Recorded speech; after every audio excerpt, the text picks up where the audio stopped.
Welcome to the 6th episode of the Bluegrass Blues podcast. I'm Amy. And I'm Jesse.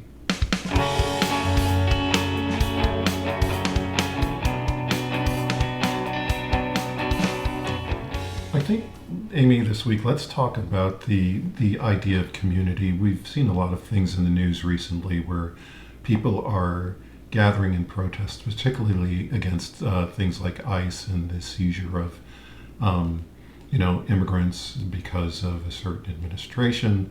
But this is also showing that people have to stick together in these times. And I think you know a lot about the community here, and you can probably direct us on what we should be looking for and how we should be reacting these days. Well, to me, community is such an antidote to all the shit that's being flung at us by this authoritarian regime, and it's so life affirming because we can't do this alone. And I have chosen this as my community. I could live probably anywhere I want to live, at least in the States, maybe abroad. But I am really rooted here in Louisville, Kentucky, and that has to do with the fact that there are people here who share my values. We don't get the national news. We're a flyover state, and you hear about the coast, you hear about progressives in, New York or Seattle or San Francisco, but we're here too. We're everywhere. In fact, it was so heartening to see what was happening across the state for the No Kings Day rallies. There were rallies in over 12 towns and cities across the state. A lot of those towns are very red. I mean, Madisonville, Hopkinsville, Franklin, Kentucky, just all kinds of places. People showed up to say no kings in America. And that... Yeah, go ahead. I'm sorry, where are these counties? Are they like in northern Kentucky, eastern No, Kentucky? I mean, they were everywhere. Madisonville is towards the west. Paducah, of course, is western Kentucky. Hopkinsville is south central Kentucky. Mm-hmm. There were protests in eastern Kentucky. They were all over the state. Of course, they were completely underreported on by the corporate-owned mainstream media again. Right, and I agree with you on that because I was looking at the numbers, and again, it's one of these things where you see the New York Times was saying things like thousands of people. Exactly. And, it's a matter of simple math. If there are 2,000 rallies and 2,000 people show up in Louisville, that's 4 million people, just extrapolating if you're just taking Louisville as the average. But, you'd have hundreds of thousands in New York and the Philadelphia cities. was huge. And you have 1,000 in small towns. So just the idea that the mainstream media has been saying, thousands of people showed up for this rally, and they would carry that on into the next day of their coverage. But go on. Well, let's go on. I want to talk a little more about that too, because as you know, that day was also a certain person's birthday, mm-hmm. and a certain person spent, tens of millions of dollars on this military parade that no one showed up at. I think they were hoping for 250,000 people, and fewer than 20,000 showed up. Yeah, and I've lived in Washington. I know what rallies are in D.C., and I saw the pictures, and I've been to bigger rallies in D.C. with, not the themes or not the pomp and circumstance that they tried to deliver on this thing, this sort of abomination they were running through downtown Washington. So that parade was a total failure, and it wasn't reported that way. And I agree with you on that point, in that they tried to equate the No Kings rally with this military parade and probably gave the same amount of coverage to both, even though it's like millions of people are protesting essentially what this military parade was supposed to be. And no one was showing up for the military parade, which is a big deal in itself. But in the end, it becomes something like, well, on this hand, this happened, on this hand, that happened. It all balances out, and we've covered what we're supposed to cover. And that's been problematic in journalism for years. So I want to go back to the positive, though. So between 5 and 13 million people showed up on No King's Day protests against this acting president. Nothing like this has ever happened at this scale in the history of the United States. And I had just landed in Albuquerque, New Mexico, was going on a trip out west. And I went with 3 friends, one of whom had never been to a rally before and was a little nervous about it. So we went into Albuquerque, and he's a bit of a contrarian. And he was like, why is this important? What does this really do? So first of all, he went and he saw some of the things that I was so amazed by and so heartened by was here in Louisville, we got a lot of older white people showing up, and that's great. White people have to show up. It's our job to be showing up and doing the work. But in Albuquerque, I saw a lot of young Latinx people. I saw a lot of young Native American people, indigenous peoples, and they were out there and they were riled up, and they had signs and messages to share, and it of course was extraordinarily peaceful. There was music, there were great speeches, but the thing is that young people of color showed up at that rally, and that just makes me realize that in a lot of communities all over the country this thing is growing. And again, I don't think that it's on the shoulders of people of color to be showing up. I think the white folks absolutely have to take a stand and make themselves uncomfortable and show up. But it was so cool to be in Albuquerque and see this really diverse crowd. And my friend was like, he started to get why this was important. But I think the point that I made that really got him convinced was, I said, okay, so maybe right now we're not affecting policy, and maybe right now the media isn't covering us, but I will tell you that our showing up is really important for all of the trans kids, for all of the people that are disappearing and their families, for immigrants, for students from other countries. When they see the millions of people showing up, they see their neighbors showing up, they see people honking their horns at these things, they feel safer. They feel like, wow, we're not alone. People care about us. And just for that reason, I think it's incredibly important. Well, it is. And,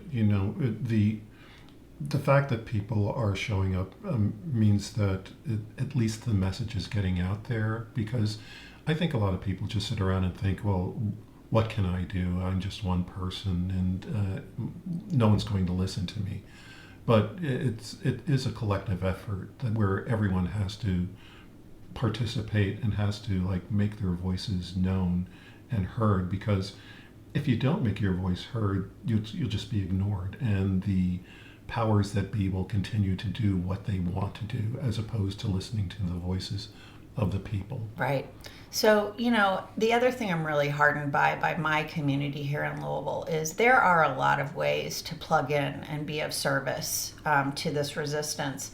One of the groups that I'm really impressed with is LSURJ, LSURJ, Louisville Showing Up for Racial Justice. It's basically a bunch of white people getting more white people involved. And they're doing really interesting work, deep canvassing. They're going door to door in neighborhoods and just listening to people and how they're feeling about their neighbors disappearing, and just engaging in conversations and making bonds with people. And then they have signs that show immigrant neighbors that they're welcome here. And when you see your neighbor with the sign, you know that this is probably a safe place.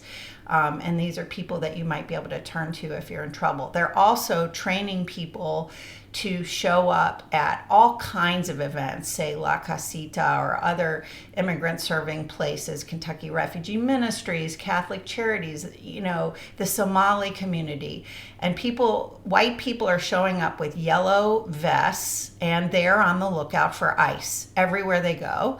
And they have a very good training about whom to call if they see anything ICE related. And then they're passing out all of these great things in Spanish and other languages, but particularly Spanish, about know your rights. And they're passing that out so the immigrant community understands what their rights are. So anything that we can do to help our neighbors, our American neighbors living on this soil, working really hard, oftentimes sending money back to their families in places where there is no economy and there is no way to support themselves. Anything that we can do to show them that we've got their backs, that if they go to work, if they send their kids to school, if they go to the hospital, that there are going to be people there watching out for them and making sure that ICE doesn't disappear them. It's incredible. There are other organizations. Indivisible is one to check out. 50501 Kentucky has a very active chapter. Of course, the Democratic Party is involved, and I think it's been a bit tepid. There was something really interesting posted by Robert Reich that you sent me, Jesse, about what the Democratic Party should be doing instead of just asking us all for money. And right after you sent me that, I got a request from Elizabeth Warren for money, and it just kind of made me laugh. Yeah, and the ironic thing about that message I sent you was it was from Liz Cheney, who is like who was one of the worst people in the world. She was the one who was saying that Democrats were baby killers and all that other stuff. And now that she's out of favor with the Republicans, she seems to have realized that her stance has been wrong all these years, and that we are in a crisis, a political crisis, where we have a country that's run by an authoritarian.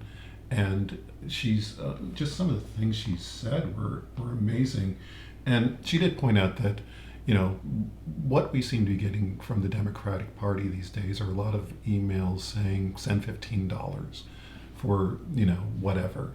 And it's good to fund these efforts, but we should be seeing a return on our investment from the Democratic Party. And I'm going to sort of go off on our congressman here, our Democratic congressman, who I keep forgetting his name. I keep calling him Morgan McGreevy and Morgan McDonald. I mean, Morgan McGarvey. McMuffin. Okay, McGarvey. Anyway, he should be out in the state, in the red districts, doing the town halls that the Republicans refuse to do. And I've seen that other Democratic congressmen are in the country, they're going into red districts, and when they go into these districts, they're getting standing ovations because people want to be heard. I really don't know what our guy is doing these days. I saw his message when the Iran bombing happened, and it was, I have to look it up, but it was to me, it was very tepid. It just seemed like there wasn't anything that he was really going out on a limb for. And then, I have to say this, but Thomas Massey, who I completely disagree with on just about everything, he's better at pointing out that, no, this is unconstitutional. He just says, this is unconstitutional. He sent a Twitter message to the Speaker of the House saying, if this was such a big deal, why didn't you call us back from our recess? Because Congress is supposed to vote on things like that.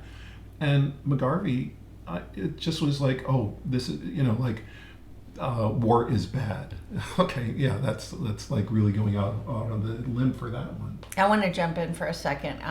Robert Reich updated that message from Liz Cheney, and he did say that it purported to be from Liz Cheney, but it wasn't. She didn't send it, but it's an excellent and important message nonetheless. Several of you say it originated with Dr. Prue Lee. So he amended that statement about that coming from Liz Cheney. But it's definitely worth reading. It's by Robert Reich. I got it on Substack June 23rd at 6:30 p.m. It starts with a little cartoon that he drew of her. Okay. All right. Anyway. That's good to know. McGarvey. Whatever.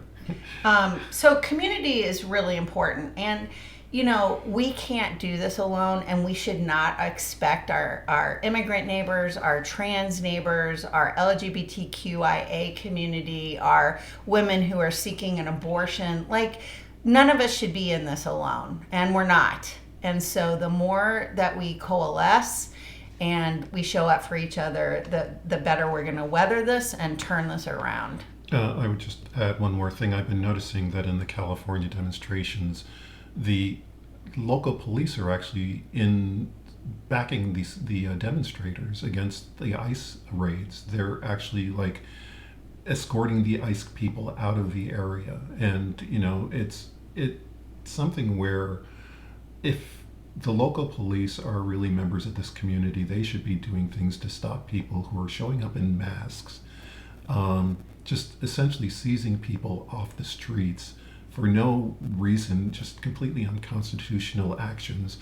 And, the police are here to protect and serve, and this is where they have to step up as well. They're members of the community. They know the people who are being taken away, and they know that there are good people who are being taken away. And if they're not willing to back us up on this, then what's their function here? And I know the Louisville police have had a bad reputation for a long time, but it's times like this when everyone has to step up, and even the police have to step up and protect us from kidnappers. Exactly. And we've seen with the Supreme Court, we cannot, some of the courts are doing a good job, but we cannot rely on these branches of government right now. I mean, the entire Republican Party is enabling this tyrant and undermining our democracy every day. We can't rely on those people.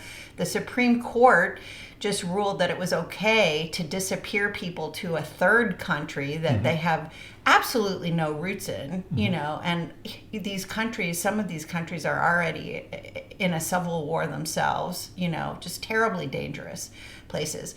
So it really is us. And I take heart in the fact that I'm seeing a lot of leadership, a lot of grassroots leadership growing, and my friends and neighbors with whom I share my values, are speaking out more, and we'll go into some other issues later. But where do we go now? Well, just one more point I want to make on that in terms of, people who are expressing their values. There are a lot of people who have relatives who supported the Orange Monster, and it's up to them to also talk to those relatives, because people are saying, oh, what can I do? I'm not a congressman or whatever. Well, you have family members who have been misled, and maybe you can direct them to reality again, because people are more likely to listen to family members than they are to listen to people making speeches or politicians making another speech. But if you're sitting there with your relative and saying, you see what's going on, you see that it's as bad, and you see that this isn't the values that we were raised in as a family, maybe that even is a step that people can start taking on this. Yeah, I like that a lot. I mean, there are people close to me that have not shared my political values.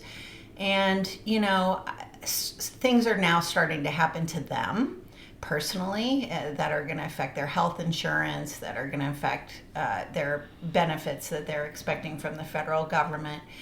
And, I want to love them and also engage in a conversation that can just allow them to not just see this as something that has to happen to them to be bad, but that things that happen to their neighbors and their community members and their colleagues and their friends, that's something also that's bad, right, and that we should all be fighting against. Right. And another thing, turn off Fox News. That's what everyone should do, because they're just going to lie to you the whole time, and they've always lied. And I look at Fox News probably every third day or so. I think it's important for people on the left or central left to be looking at what the right-wing media, and frankly, all the media is disappointing, all the mainstream media is disappointing, but look at Fox News every once in a while, take a deep breath first, but it's really illuminating what is reported and what is not reported. Right. Yeah. They've always done that. That's I think that's their MO. And the issue with Fox News is it's a company owned by Rupert Murdoch, who I will have to admit I used to work for when I was at the Wall Street Journal. And you left. Yeah, and I left as soon as I could. He also ran the New York Post. His accolades are now running the Washington Post, so he's taken over there, even though they will say he hasn't. But Jeff Bezos is essentially following the doctrines of Rupert Murdoch. And the New York Times really doesn't do much in terms of, the New York Times is run by very rich people. So you're looking at all these media outlets that are either in it for profit or for personal advancement. And what messages, where can we find information? That's the other thing that we have to start thinking of. I've been reading a lot of Substack. In Substack, you find a lot of columnists who have left these major news organizations because they've been completely frustrated by the direction they've taken. Like Paul Krugman, a Nobel Prize winning economist who worked for the New York Times, is now no longer at the Times because they wouldn't publish what he was writing because it didn't fit into their narrative of what he was supposed to say, or they would limit what he would say. Censorship. It's censorship. Jennifer Rubin, who was a conservative and a very staunch anti-Obama person at the Washington Post, she's left the Washington Post because they were censoring what she had to say. And these were huge voices and still are huge voices. But in addition to that, there are a lot of people who are on Substack. Robert Reich is now on Substack. Mark Jacobs, who does media coverage, he's also on Substack, and he's put together a list of what the media shouldn't be doing in terms of this attack on Iran. And I guess I don't know if we have more to point out that what you were saying, but we should start talking about Iran because that does have a huge impact on people in Kentucky. I'll just start off just the fact that if we go to war with Iran, the first unit that's going to be there is the 101st Airborne, which is based in Fort Campbell, Kentucky. So, this is a very important issue in this state, although people don't seem to realize that any military action that takes place in the world, the 101st Airborne is pretty much called on as the first line to deal with the issues. And, it's this whole Iranian situation, I have a hard time figuring out why we are there in the first place. It's, the message we're getting from the administration is that weapons of mass destruction. And, some of us were alive during the Bush administration, and we remember the whole weapons of mass destruction argument and how it was all in Iraq. In Iraq. Saddam Hussein. Yeah, and it was all bullshit. Mm-hmm. It was an effort to get oil, or an effort to secure the oil fields of the Middle East. And this Iran situation, I think there's an oil interest in this as well, but there's also, you have two established corrupt leaders of countries. You have Netanyahu, who's on trial for corruption because he was doing things like trying to get media coverage against his enemies and getting essentially paid off for that in exchange for passing laws that would affect other media companies. And you've got Donald Trump, who's just got a rap sheet longer than some convict in New York. And Iran is completely corrupt. We're not. We don't love Iran. No.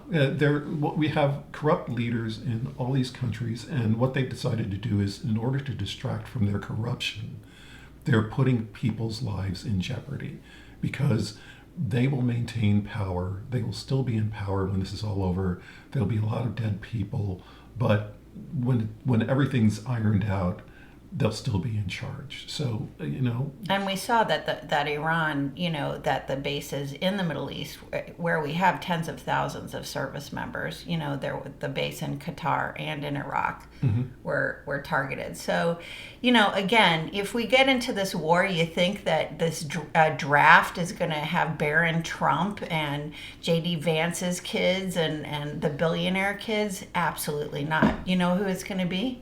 Kentuckians. Right, yeah. It's going to be the poor people, immigrants, right. People of color. Right, which is what they do in wartime. And it's better really, not disappear all these people. You're going to need them to fight your corrupt, bloody wars. Yeah, which is brings us back to our local congressman and how McGarvey has been kind of mute on all. Well, no, I won't say he's been mute on it, but his energy doesn't seem to be there. Whereas Massey, again, I disagree with practically everything he does, but Massey seems to be the only Republican in the U.S. House who's actually talked against Donald Trump. And Donald Trump is like now doing his little whatever his social media network is, writing these anti-Massey messages. So, we have to hope that more Republicans will finally come to their senses, but the rest of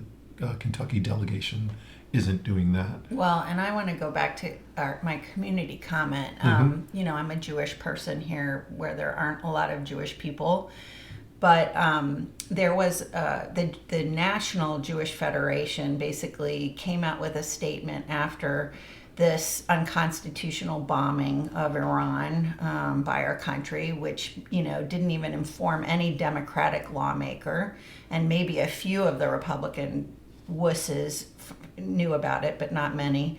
And, so the local federation, the local Jewish Federation, which ironically is called the Jewish Community of Louisville, it does not represent the entire Jewish community of Louisville, but basically, they say, we extend our gratitude to the president and to the courageous women and men of the U.S. Armed Forces for carrying out this operation, the action targeting key Iranian nuclear sites, and to all who work to uphold global security in the face of escalating threats.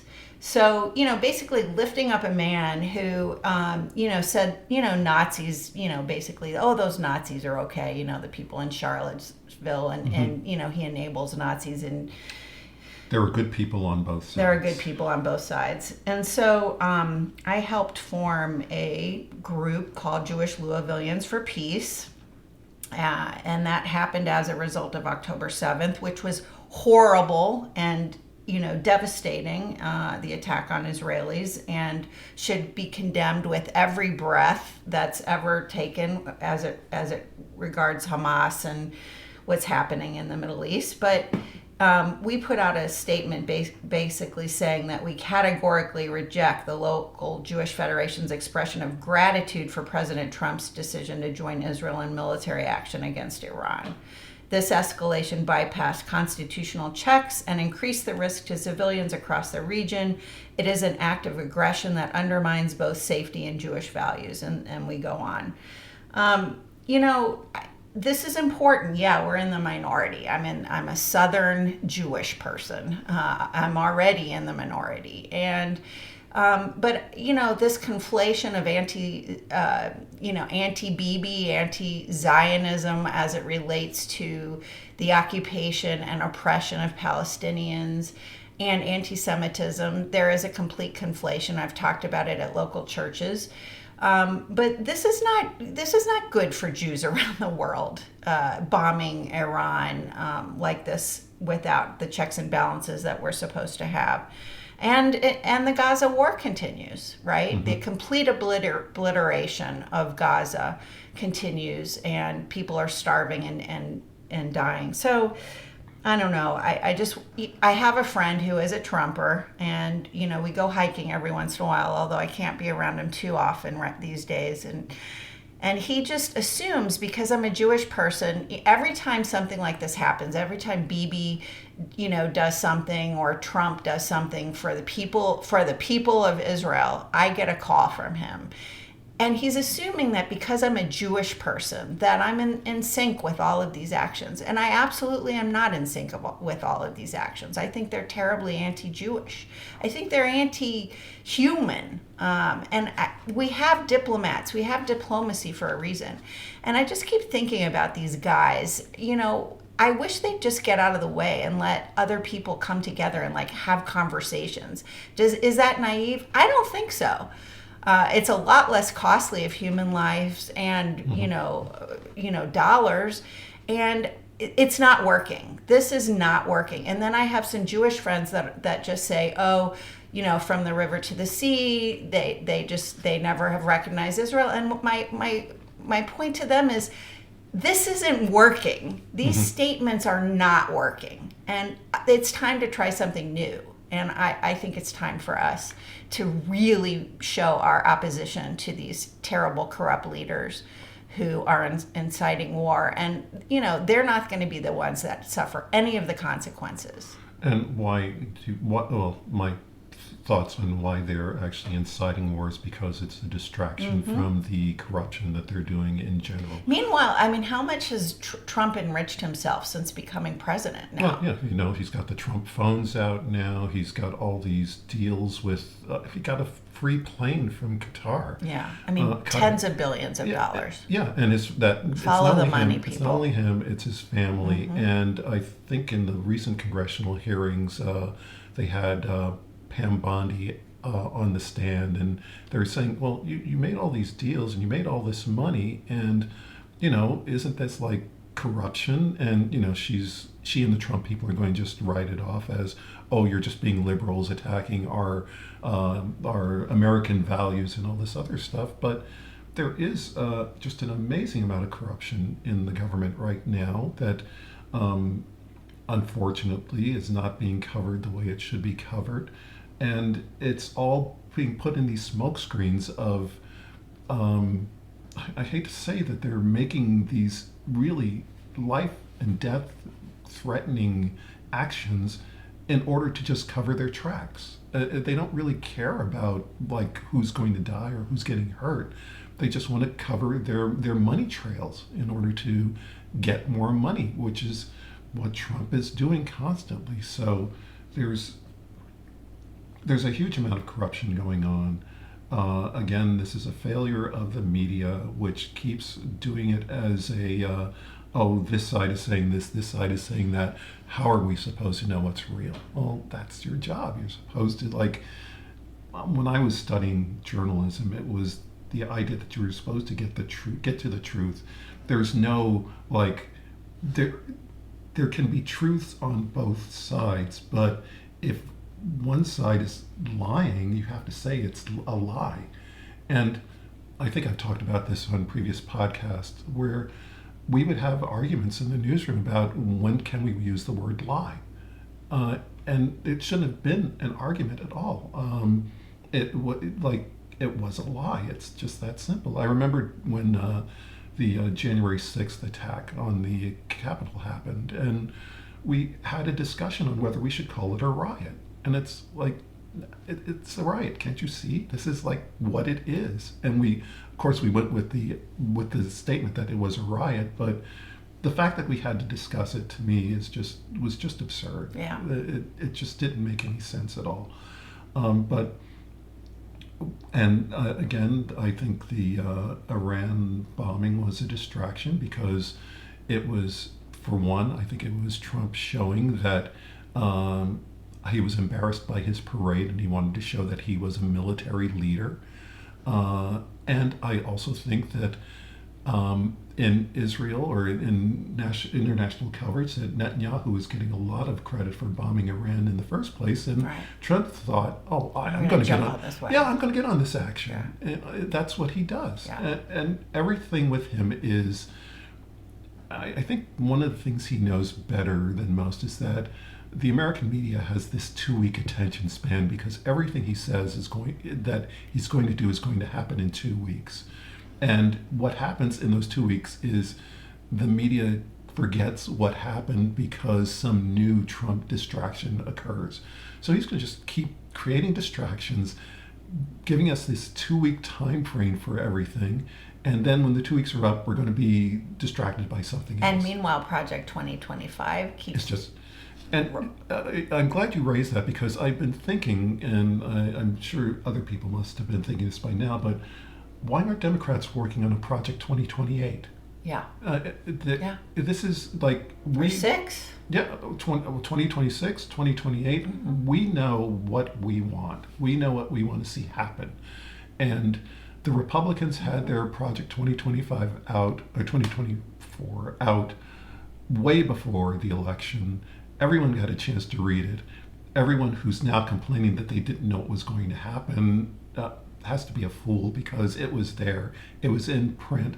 So why not have a Democratic Project 2026, Project 2028 with this is what we're going to do because this is what they did and this is how much damage they've created. Again, this is something that our local congressman as a Democrat should be pushing or calling for.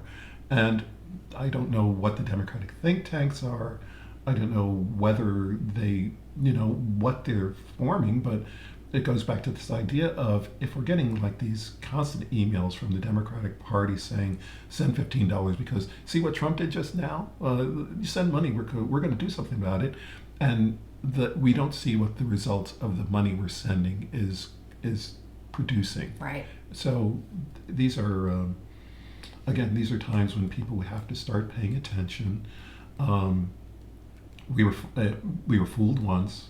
Goes back to that George Bush line, you fool me once, shame on you, fool me twice, we won't get fooled again, which is completely absurd. But Jesse, you mentioned I did this friend of mine that was the contrarian about the rallies who went with me to the Albuquerque No Kings rally. He asked, because I talked about you to him, and I talked about the mainstream media, and he wanted to know where should he be getting his information from. So we talked about Substack. A lot of people read Heather Cox Richardson, Robert Reich, Paul Krugman. Any other sources that you're going to right now that seem, Yeah, I raised Mark Jacobs. He covers media. I do have a couple of other things here. Let me just do a quick look.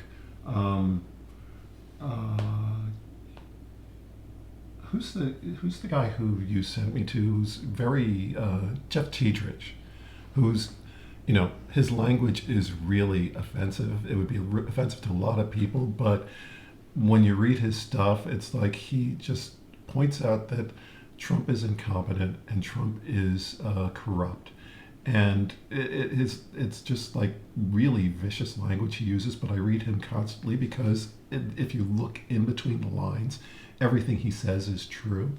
I agree with the Heather Cox Richardson approach. There are, and you can look at the mainstream media just for headlines, because you just want to know what's going on or what the talking points are nationally. I've been very frustrated with television news for a long time. I just don't. I think they're all geared toward ratings as opposed to actually giving real information. I'm frustrated with the local newspaper because, again, they want to play both sides of the issue when they're like, if you're trying to play both sides when one side is right and one side is wrong, then you're not serving any function at all, because you have to be on the side of what's right. And a lot of mainstream media coverage is we don't know what we should do. The issues are supposed to be so complicated that we're not going to solve them here, so we're just going to throw out all this information for you to look at, and you pick whatever side you want. And that's the wrong approach, because in the last election, which still bothers me, one of the most frustrating things I remember listening to were the people who were undecided. Right. Because all the way up to the election day. All the way up to election day, and Nuts. I'm just thinking, how can you be undecided? How could they be undecided in that last election? Because everyone who voted in the last election was alive when Donald Trump was president, and do they not remember everything that happened in those first 4 years? And the other frustrating thing, these things just keep popping into my head, so I seem to be rambling, but we had two women who were the best presidential candidates we've had this century. Probably for the past since 1900, maybe since forever. Since Roosevelt, at least since Franklin Roosevelt. But these women were exemplary at what their knowledge base was, on their compassion, and on just their ability to lead, because they got so far against so many hurdles. Right. And in the end, they were undermined by this totally corrupt rapist, thief, Convicted felon. yeah, who's still in the White House, who said he was going to be a dictator on day one, and people are saying, "Oh, I didn't think he really meant that," or that people who support him are saying things like, "Well, I voted for this, but I didn't expect him to do this," when he had done these things in his first administration. Like, farmers are saying, "Well, we're going to vote for Trump," even though he screwed them over in his first administration, or ethnic groups that voted for Trump, even though he said he was going to get them. And one of the amazing things I've seen in recent coverage is that a lot of immigrants voted for Trump because they thought that black people were immigrants, black Americans were immigrants, and they thought that he was going for them first, which there's this level of stupidity in the country, and I have to say it's Republican-inspired stupidity, because that's why they take the money away from schools. That's why they don't want you to learn anything in terms of American history unless it's a sanitized version of what the Daughters of the Confederacy had pushed for years and years in our textbooks. And so there's this dumbing down of the American populace. And the rest of the world looks at us like we're a bunch of idiots. So, and it's just really, we have to start thinking in terms of, there's nothing wrong with being intelligent. There's nothing wrong with knowledge. There's nothing wrong with teaching people what the past was, because the past History repeats itself. Yeah, and the past knowledge of the past will prevent you from doing the mistakes of the past. Right. And we just keep making mistakes. We do. And can I segue into the arts? Yes, definitely. So I got to take a really fun trip, and I went to Chicago, and I went to the Chicago Art Institute, which is such a world-class art museum. Oh my God. It's a great museum, yeah. I also did a boat tour there, an architectural boat tour on the Chicago River, and it was just fascinating. I learned all about these architectural styles in Chicago, and the Chicago art style, and Bauhaus, and the brutalists and modernists and postmodernists. It was so great. It was so fun. And then I went to Albuquerque, Santa Fe, Taos, and then went to the Telluride Bluegrass Festival. And one thing I want to share about the Telluride Bluegrass Festival is I've been going to bluegrass festivals for the last 33, 34 years. And I've been to Telluride previously. But usually these bluegrass festivals are a bunch of white people playing, Appalachian string music for a bunch of white people. And what happened at the Telluride Bluegrass this year was, on the first day, on Thursday, there was a person named Olive Klug. Olive Klug is from Portland, and they go by they, them pronouns, and they're charting a unique, neurodivergent, free-spirited, queer path through the contemporary folk scene. And not only was their set amazing, Olive Klug, but they had something to say about this administration, and they used their platform on the stage in front of thousands of people and privileged white people primarily, to say this is bullshit, and we need to be standing up and doing everything we can to throw down this government. So that was really impressive. And then there was another band that was so impressive. They were called New Dangerfield. And New Dangerfield basically is an all-star band who assembled in 2023 to restore an awareness of black string bands and to reclaim that heritage. And the band is named after Dangerfield Newby, a former slave who died fighting at Harper's Ferry. And so they just lifted up so much black music history. Their artisanship, their musicianship was impeccable. They were human. I mean, you really had formed a connection with them, and they're making great music. So check out New Dangerfield. And another artist that I was so impressed by, never had heard of, is named Ken Pomeroy. And Ken is a young native Oklahoma Cherokee woman who writes amazing songs. And she actually has gotten a song on Hulu's series Reservation Dogs and in the 2024 movie Twisters. She is an excellent songwriter. She is incredibly gifted, very young. So, we had Cherokee, we had Black, we had neurodivergent queer, so much diversity at this Bluegrass Festival. When I was in Santa Fe, I learned that Santa Fe is the third largest art market in the country. And, Santa Fe that is not a large city by any stretch of the imagination, maybe 7,500 people. But, third behind New York and LA is what I'm assuming. And we just saw so much gorgeous work by indigenous peoples, by women, by queer artists. And it was just everywhere. Just an explosive art market. I got to go to the Georgia O'Keeffe Museum, and they had a free audio tour in the Georgia O'Keeffe Museum. And I was so inspired by the art and the music.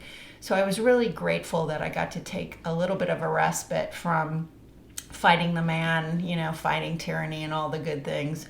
And enjoying art, but also plugging into the resistance in an artistic way. And just for people in the Louisville area, for those of us, or for those of you who can't get out of the state to enjoy the arts, we have an art community here as well. The Speed Museum is consistently offering really impressive exhibits. I went last week and I took my grandchildren there. And if you go into the basement of the Speed Museum, there's just this area that's for children. And toys, puppets, chalkboards. They have these interactive events that you can go into a room and wave your arms and this magic lights appear on screen.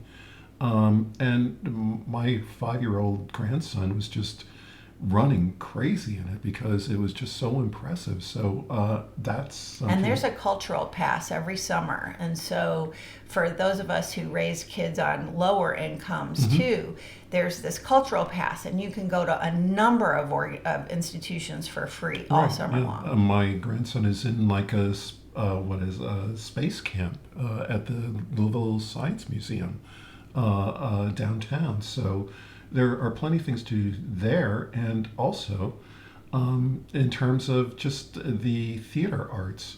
We're in the middle of Shakespeare in the Park in Louisville. It's in Central Park. It's many shows through the week. I've been to 2 productions so far. The first was Much Ado About Nothing, the Shakespearean comedy, with a very diverse staff, or very diverse cast. Half the cast was Black, and it was just, it's Shakespeare with a multicultural cast, which is very impressive. And last week I went to see Hamlet, and Hamlet was played by a woman, as a woman, and as a lesbian woman. So it's these. I've been going to a lot of Drag Daddy productions. Yeah. They're amazing. Yeah, but this is like just straight Shakespeare, redoing the cast. And I have to say that when I saw this production of Hamlet, I finally understood what the play was about, because I read Hamlet years ago. I've seen Hamlet performed in movies and on stage, and I just never got it. And I don't know what it was about having a woman doing the role, but I was focused more on what she was saying and what was happening there, and I understood the play. And there were things that I hadn't realized before, like, the character of Polonius, this father who gives his son advice. He's a pompous ass, and I didn't know that until I saw this play. Or the fact that Ophelia was driven mad by Hamlet's madness. And you look at Hamlet now and you see that I could see him now as a crazy teenager, which I didn't think of before. I thought like Hamlet was this older guy who knew what he was doing, but it's a teenager who essentially has a psychopathic episode where he's seeing these visions, which is kind of common in Shakespearean plays where Right. ghosts and witches are around. But he was essentially having a mental breakdown, and his breakdown happened to coincide with something that really happened. So now I understood it better, and there are more. I think this is going through July, or Maybe into even August. Yeah. Yeah, and there are more plays coming. They're going to be They went through the Much Ado About Nothing, but they're going to be doing it every now and then. Hamlet's going to go out throughout the summer. They're going to have like a musical ballet production of one of the Shakespeare plays, and they have this thing called I think it's like late night Shakespeare, where they just do improv at after 10 o'clock, and like the audience will shout out things to do as Shakespearean characters. So it's free, and It's free. it's It's downtown, and the amphitheater is nice. They serve food, they serve wine and alcohol, and the nights I've gone were the nights of the first production, which were like sort of like the last dress rehearsal. And it really is very impressive, and it was packed on both occasions. So if you get a chance, it's a good thing to take the children to. It's if you're a high school student and you want to know what Shakespeare is about, or if you're in a class, this is where you go to watch it actually being performed. And again, Louisville has a lot to offer in It terms does. of just the arts and entertainment. So And I wanted to tell you, you may not know this, Jesse, but Shakespeare Behind Bars is a program that brings Shakespeare to incarcerated individuals in Kentucky. And it was founded by the folks at Kentucky Shakespeare in 1995, and it started at Luther Luckett Correctional Complex. But they basically work with inmates to take on all these roles. So they play the women, et cetera. And then you get to have a conversation with the actors at the end of the play.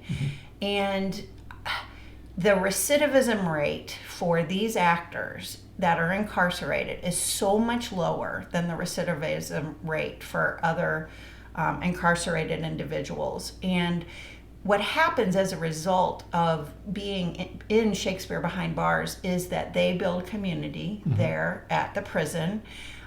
They get vulnerable, and they start to, they're playing women, and some of them, are sexual offenders, and they talk about like learning things a new way by playing these roles and being being the woman. And it is so mind-blowing. And it not only is so helpful to have these kinds of programs in our prisons, but it's really good for the people that get to experience the plays, because it breaks down your stereotypes and prejudices about these people who did make a terrible decision. Many of them were young, but terrible decisions. And it humanizes them, and then you connect with them on a human level. So, and this is an innovation that came right and has national recognition. That's fascinating, because just the fact that you said that the men are playing women, Yes. that's what they did in Elizabethan times. Exactly. Where women weren't allowed on stage, and so the men were doing women's parts. So it's almost like you're going back in history in presenting what Shakespeare was in its original form. Exactly. It's So fascinating. There's, again, there's so much to do here, and it goes back to this, what we started with, this idea of community.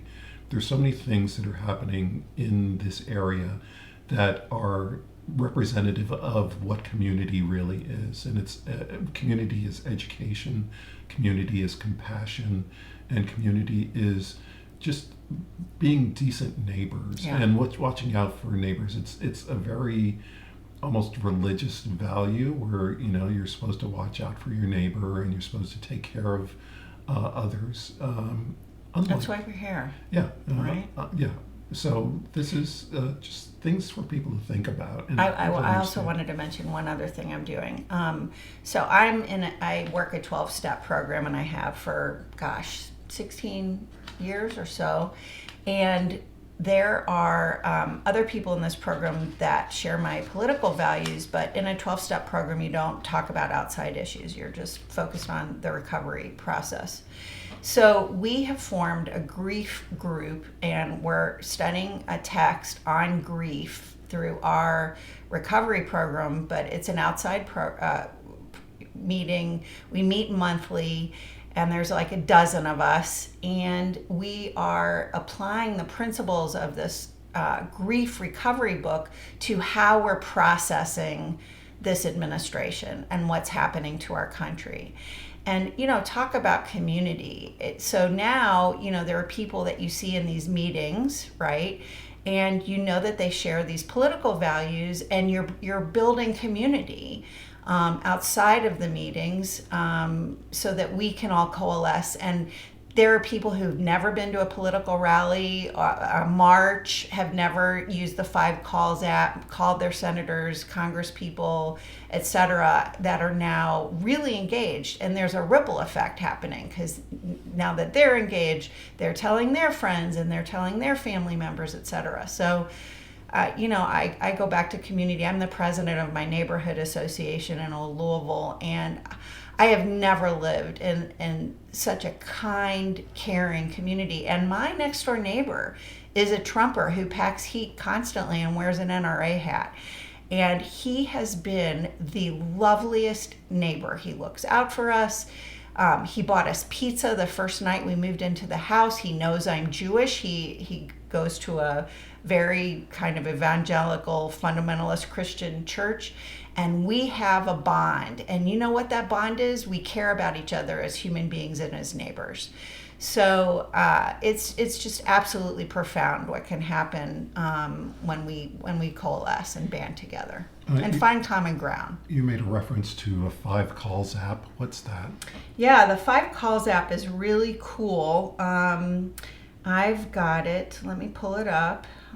What little bucket on my your phone? On my phone did I put it in? Hang on one sec. 5 Calls. It sounds like something where people are just keeping in touch with others. Yeah, it's an amazing app, and it's used so that it like populates the issues, the current issues, and it populates who our congresspeople and senators and whatnot are. Here it is, 5 Calls. So if you look at your app store, I have an iPhone, the logo has 5 blue stars or 5 white stars on a blue background.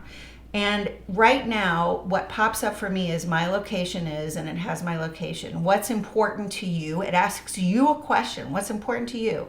So the top things about on mine are: oppose Trump attorney, email Bo for federal court judge, call your senators; stop U.S. involvement in the Israel-Iran conflict, call senators and House rep; oppose H.R. 1, the One Big Beautiful Bill Act, call senators; oppose the sale of public lands in the One Big Beautiful Bill Act, call senators, etc. I mean, obviously you have a lot of choices, but you pick 5 that are important to you, and it takes like 5 minutes to use this app, to call the senators, to send an email, etc. It is so brilliant. So if you want an easy way to participate in saving our democracy, download the 5 Calls app, and make a few calls every day, every other day. You'll feel so good about it.